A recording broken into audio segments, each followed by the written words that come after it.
যুব ক্রীড়া মন্ত্রণালয়ের নথির কার্যক্রম অনলাইনে থাকার কারণে সেটা আমরা রিকভার করতে পারবো, কিন্তু স্থানীয় সরকার পরিচালনা সমবায় মন্ত্রণালয়ের কার্যক্রম পুরোটাই অ্যানালগ ভাবে হয়, পুরোটাই ফাইলে হয়। সুতরাং যেই শাখাগুলোর নথিগুলো আসলে পুড়ে গেছে সেগুলো কতটুকু রিকভার করা যাবে সেটা ক্ষয়ক্ষতি নিরূপণ করার জন্য আমাদের মন্ত্রণালয় পর্যায়ে একটা কমিটি আমরা করেছি।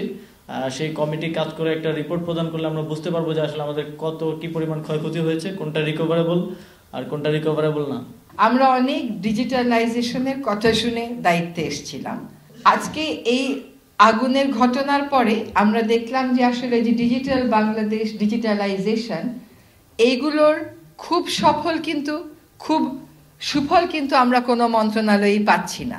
নামকাওয়াস্তে একজন কর্মকর্তা, নামকাওয়াস্তে একটু প্রযুক্তি, কিন্তু ডিজিটালাইজেশন বলতে যেটা বোঝায় সেটার কিন্তু কোনো সুফল এই অগ্নিকাণ্ডের ঘটনার পরে আমরা আসলে পাচ্ছি না।